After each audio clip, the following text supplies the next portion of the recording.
after POGOs, rebuilding the Philippine gaming equation.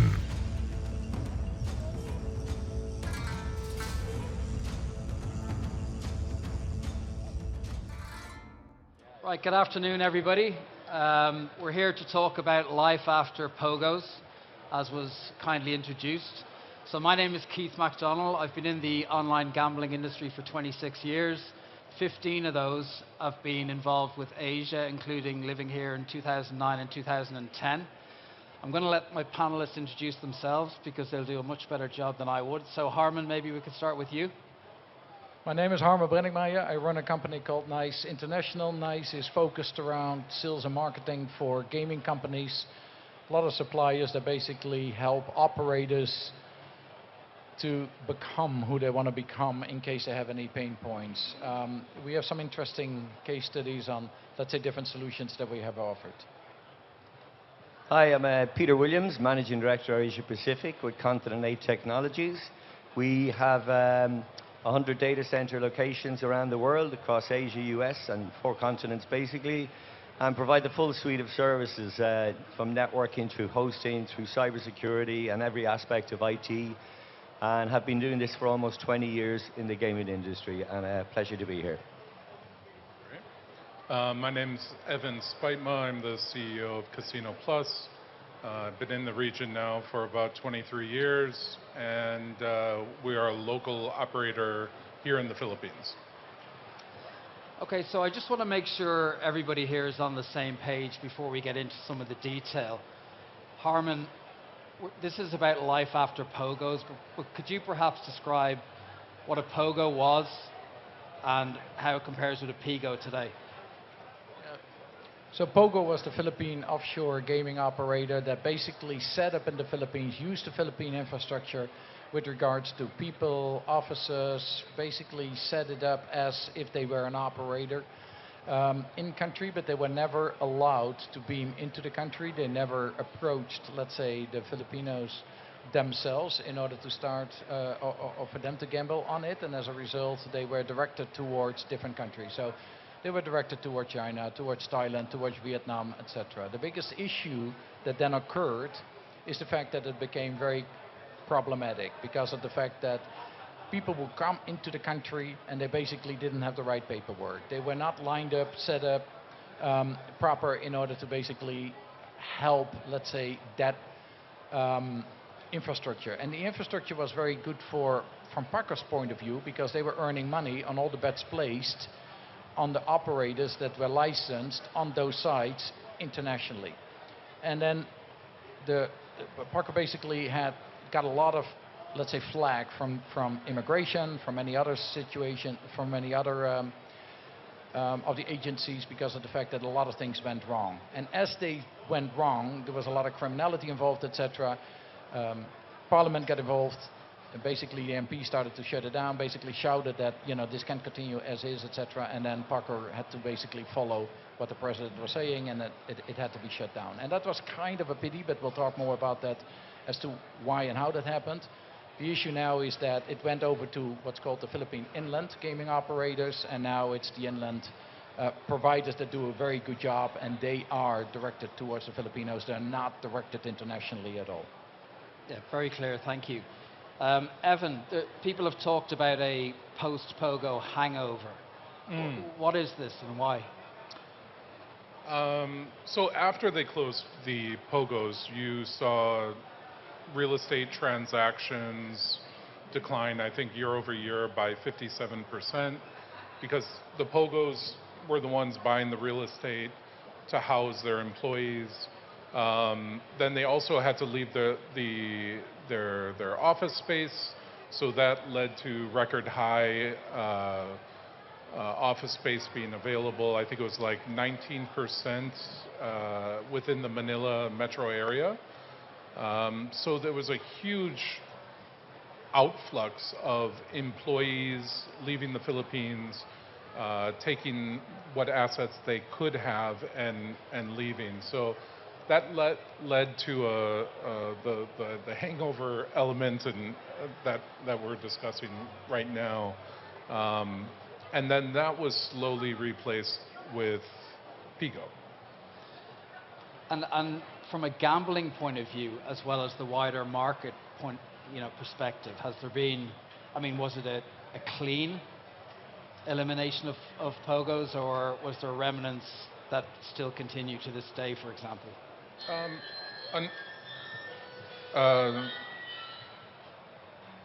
I'll say that in the beginning, there were many that had hoped things would go back to the way they were.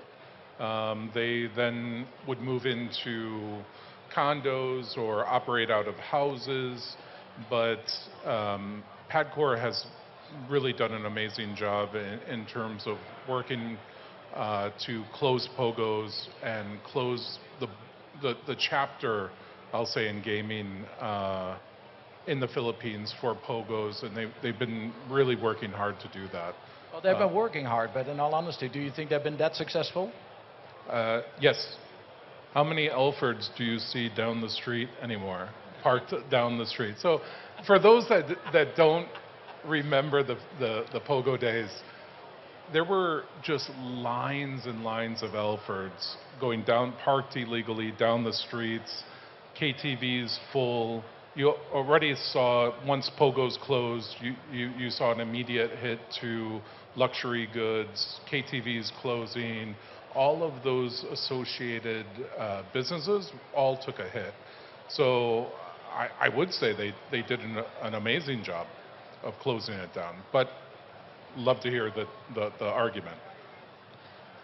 I mean, Peter, I'll come on to you first, Peter. So I don't live in the Philippines anymore, so that may be the view internally. But I do speak to a lot of international companies and investors who want to do something in the Philippines, but they're put off by the perceived, perhaps, instability and lack of clarity about what the future may look like. So, Peter, from your perspective, what do you think can be done to either get the message out that it's working now, or actually get it working now? Well, just jumping straight on, following on from Evan and Harmen. Is it still happening? Is it not still happening? Have they done a good job? That's a good question. The first point to understand is that the Philippines is blessed with this proximity to one of the largest untapped markets in the world, in Asia. Yet nobody else has taken the mantle and actually successfully taken it forward. All right? In terms of did they do a good job or not, I have a lot of personal friends, as I'm sure these guys do, who immediately lost their 9G employee visas if they're employed by a POGO as a foreigner, right? Many of those have had to leave, but I think it is kind of still happening, and I still think the Philippines has a terrific opportunity to regulate this in some way, shape or form. So it doesn't have to touch the bet or the player fund, but you cannot align a service with an industry. It's a service or it's an industry. So they need CRM, they need accounting, they need whatever admin supporting functions. And I think the special BPO tag was a great opportunity to do that. The difficulty with it is, capital follows certainty, predictability. And that's the thing that people cannot, rely on here in the Philippines. The biggest problem, I basically see is that so many changes continuously occur. And I believe absolutely in what PAGCOR wants to do. I just don't believe that it's exactly doing what it's supposed to do as it should. And it's not necessarily the fault of just PAGCOR. It's the politicians around it. It's the fact that politicians in this country are extremely short-term minded. And everything is about, what I can get from that. And you never understand their agenda. Their agenda, there's always something in the background. And that creates a complexity that I think is very hard for us foreigners to understand, and especially for investors. You want to come to this country.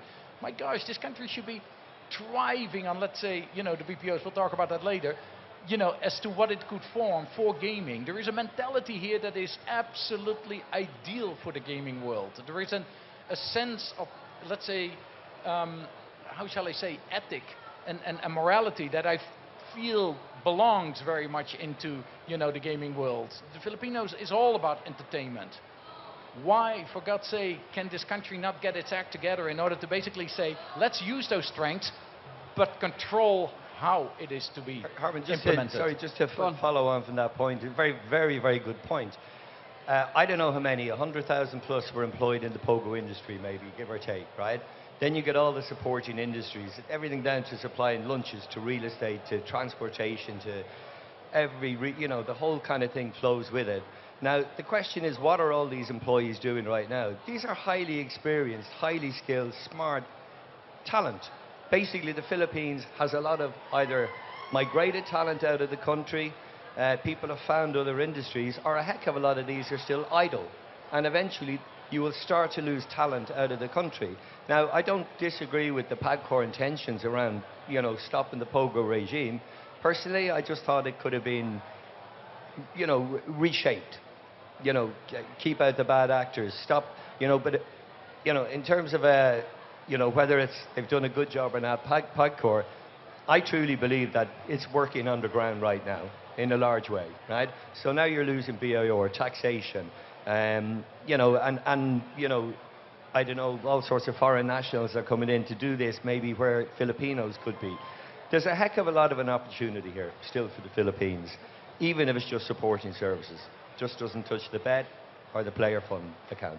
It needs a more clear cooperation between all of the different entities, the different government, let's say, departments that should be running this. Because let's be honest, the reason why POGO was shut down is because immigration didn't do its job. I think it was very much, an immigration issue with allowing a lot of people in that shouldn't have come in or that overstayed, and immigration couldn't find them. Now, I'm not familiar enough with immigration in order to, basically pinpoint, the exact issues as to why that couldn't be done. But I think it could have been done better if, let's say the different departments within the government work together. Evan, just to let you jump into this, because I know you have something to say anyway, but clearly, as Peter said, there was a huge POGO labor force that post-POGO prohibition is doing something, right? Has a lot of that labor force and expertise and skills been harnessed by the regulated PIGO market, or, as Peter suggests, are some of them working remotely still on the underground side, or a bit of both, or what's your view on that? I think absolutely they made the shift over from POGO to PIGO. Absolutely. Those that were talented enough to do so, I think we're still missing a huge opportunity in educating the local staff on the, let's say, the finer points of marketing and what those experts from abroad were being brought in for. I think PAGCOR could do a better job, maybe incentivizing operators to take on more of a local labor force, making sure that those skills are transferred. But also to your point about the political instability, I would say, is really about gambling isn't part of our law here in the Philippines. So make it clear, because that's what everyone feels like when they're coming into the Philippines. It's for how long? It's as long as that current admin is there. And so we're now under another 2 years of the industry going to grow, and after 2 years, all bets are off. It could be illegal. And for those that have been in the industry, when Duterte came into power, he simply said that all gamblers, all operators are similar to drug dealers and should be shot. So, and then that changed with additional regulation. But those kind of fluctuations are what keep a lot of foreign investors out of the market. Because you get into your legal and risk, and they say, hey, I want everything in writing, show me the laws, show me everything. And then we'll decide whether or not we enter. And right now, it's not at such a mature state where we can bring in those international investors. Yeah, I mean, if you look at the BPOs and the special class BPOs, at the moment there are supposedly 3 fully licensed special class BPOs that are allowed to provide support services to gaming companies. They cannot handle the bets, and they cannot handle the, let's say, the financial transactions in one way or the other. Now, theoretically, that's a good idea, but the terms of these special class BPOs are just, they're very archaic. It's $100,000 per year, $10,000 per month. You can only do so many operators, etc. It makes no sense whatsoever unless you have very large operators coming into the country. Now, if you start looking around the world and you think about how many gaming companies there are, let's say there are 10,000 online gaming operators worldwide. How many wouldn't mind setting up a support service here in the Philippines? And let's say the average would be 10, 15, 20 people.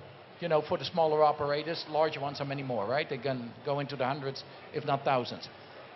In order to make that available, in order to make that possible, you need to have a very clear regulatory environment in which all of this makes sense and in which you have an ability to check that indeed no bets are taken and no financial transactions are being communicated one way or the other.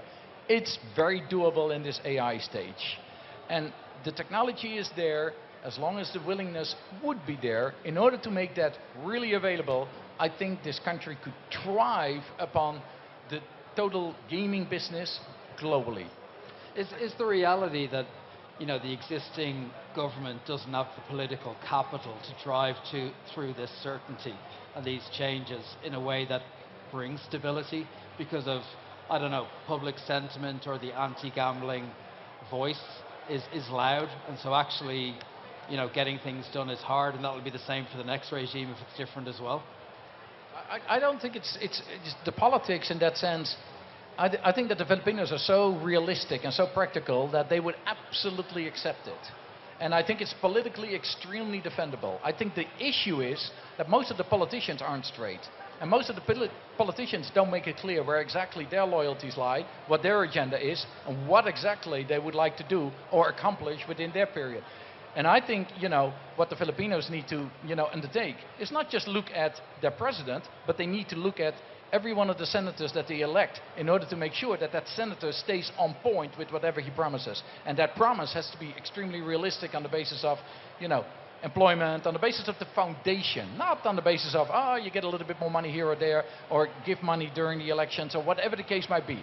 Let people think a little deeper and then think, what type of country do I want to be? And I think the Philippines has absolutely the capability and the capacity in order to grow far above to, you know, where they are. But they need to do some work. Well, if I could just jump on that as well. You know, one of the things that they don't do here is seek external, call it consulting, call it guidance, call it, you know, industry knowledge and experience. If you look at the DG in New Jersey, for example, despite a shaky start, it's the model for US regulation, right? And now, you know, Philippines is not trying to compete with Malta or Guernsey or Isle of Man or any of these places because of the proximity of where it is. But I appreciate the point about, do they have the capital to actually make this change and keep it stable? That's a good question, but I tell you what they could do is they could get industry consultation and actually seek the guidance of external experts. Like, for example, DG went to the ex-Maltese gaming regulator, and they, you know, they took him on for a couple. I mean, look at the UAE. The UAE is completely made up of foreigners. Yeah, absolutely. You know, when they started to decide, okay, we're going to have a new law, we're going to have this, you know, mega casino opening up in the UAE, etc., and we don't know anything about the gaming regulatory environment, etc. Let's hire some experts and basically get them in there for a couple of years. They'll kick them out eventually. But for now, it works. So follow that principle. Follow the principle of the fact we're here. Even many of us that live here are willing to give our services for no charge. We are willing to give a lot of information out, but we want to be listened to. We want to be taken serious. We do not just want to feel like, yeah, we have a meeting and then, you know, nothing happens. And Evan, yes, we've seen from around the world that, you know, if regulators or governments overtax or impose too heavy a compliance onus, actually it ends up driving the offshore market. It's happening, believe it or not, in the UK under a, you know, well-established UK GC regulatory framework. The offshore market in the US is actually growing because, you know, the regulated books can't compete with the offshore guys because they have to spend so much on tax and compliance fees. Have PAGCOR and the government here got it right in terms of what they currently charge PIGO regulated operators? I would have to say that the overall direction is going in the right way. You know, they wanted to bring clarity to the market. They wanted responsible gaming. They recognized early on, a few years ago, that it was, the taxes were quite excessive. And so they've been bringing those taxes down over time. But the concept there was to bring people on board, right? Incentivize them to come on board. And you'll see this, like even what they're doing with the B2B providers here. They're getting largely B2B providers that were not in regulated markets to become regulated, to become certified, get their GLI certifications. So it's really interesting to see the effect that PAGCOR is having on the international supplier market. So I think overall, the rules and regulations that they've launched and continue to adjust over time is moving in the right direction.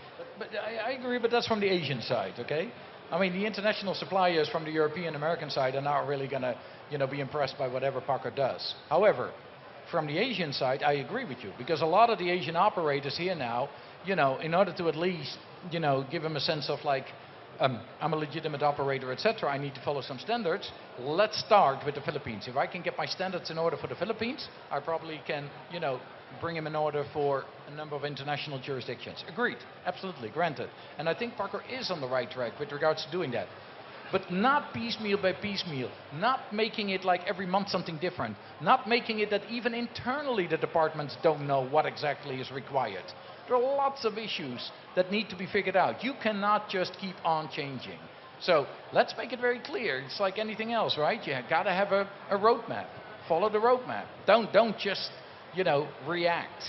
And we all know that, the reaction is extremely fast and, swift if needed. But it shouldn't be like it has been so far and to date. So, I would definitely say there is, for PAGCOR to bring it all back together in order to basically say like, okay, this is the regulatory environment we want to create, let's give us the roadmap. Harmen, if I just may say, interested in the panel's comments on one opportunity that everybody believed was going to happen at the time that POGO was being stamped out was that it would be regionalized. So Bataan Freeport, for example, AFAB, and maybe first Cagayan could continue because, I'm not the expert on it, but I think when I came here first 12 years ago, first Cagayan with the regulator, and they were perceived to be doing a pretty good job, right? And so it would be. And then, obviously with admin changes, it was handed over to PAGCOR, who had a land-based background and didn't really, nurture the online experience that was around. But we all thought IGLs, as they were calling them, would remain in some way, shape or form. And Bataan Freeport was one really good example of how good regulatory and stringent process could have been done in place to keep out bad actors, keep it all above ground, and actually benefit the government, employment, all that kind of stuff. Perhaps that's something they should consider again. But again, getting back to what I said earlier, industry consultation is where they need to begin. They could learn a lot, right, from what's happened elsewhere and through consultation. Evan, you seem to be quite, probably the most amongst the three here, supportive of the direction PAGCOR has taken so far. Obviously, there's kinks along the way, particularly in the early stages of regulation. One decision they made 12 to 18 months ago, I think, was they prohibited operators from participating in Maya and GCash. Can you explain the background, perhaps, to that decision and whether you agree with it or not? So let's be clear, this was not a PAGCOR decision. PAGCOR was actually fighting for the operators in this situation. This was a BSP and Senate issue. And actually, PAGCOR was on the side of our industry. So just to clarify, because a lot of people don't understand the difference between GCash and Maya and then GCash and Maya's super app. So there's the payment method of GCash and Maya, and then there's the super apps. The super apps were a place where basically all operators, legal operators, could integrate their games directly into the super app and then basically tap into the over 100 million accounts here in the Philippines. So that was closed by the Senate BSP. BSP said that both GCash and Maya would, or any bank, could not do this on their app. That went into a Senate hearing, maybe 9, 12 months of Senate hearings, and there's been no outcome. So nothing tangible, I would say. So a lot of the operators, legal operators, are ready to go back into the apps.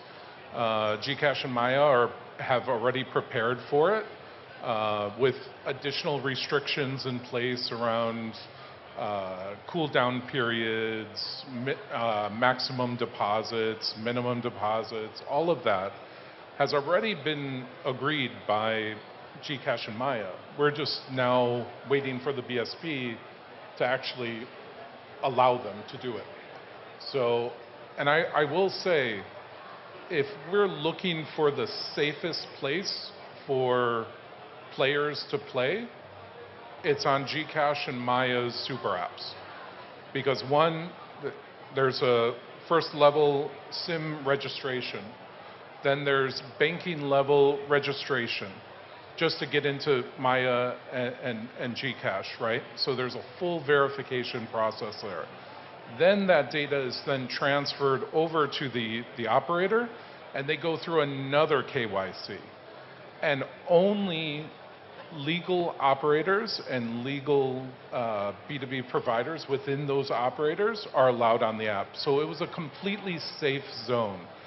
The real issue became the fact that it was, I think it was, they got really lucky.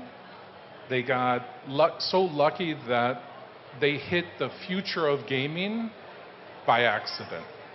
I think GCash and Maya is really truly how the future will look like for gaming. And they just did it by accident. I'm sorry, but with less KYC. I mean, of course with full KYC, but not with 3 different layers, because that doesn't make any sense. You know, I mean, well, it is what it is, but my point is, you know, that could be streamlined in a more, you know, cohesive, simplified manner, accomplishing the same targets. We can eventually get there, but if the due diligence is still on the operator to do the KYC, right? So there's no ways around it. So I'm just saying, I think that was the future of gaming.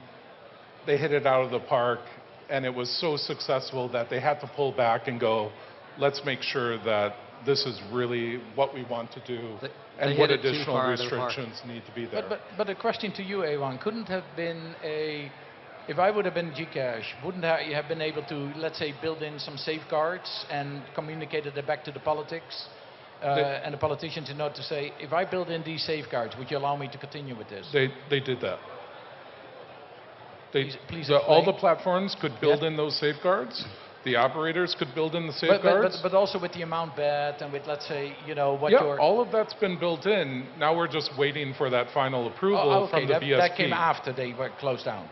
Yeah, and all along this process, GCash and Maya have been very open, saying, tell us what you want. Right, fair enough. So then they came up with a full list of potential things to look into, and GCash and Maya did them all. Okay, guys, I'm just conscious of the time here, and I want to see if anyone's got any questions. But I think in different ways, we're all kind of saying the same thing here. There's a real opportunity still, despite what's happened, good or bad, to date for the Philippines, not just within the internal Philippine market, but actually as a first foothold in Asia into what could become a bigger regulated market across the region for international brands. We know Thailand, there's talk of something happening, Vietnam. I've kind of been saying that for years, and it hasn't happened, but you know, one day it will. Sri Lanka as well, maybe? Yeah. So the opportunity is there, and hopefully it can be seized, because the Philippines has done so much for the industry in this region and has the skill set and experience to deliver. So at that point, I'd like to just throw it open and see if anybody has any questions for our panel.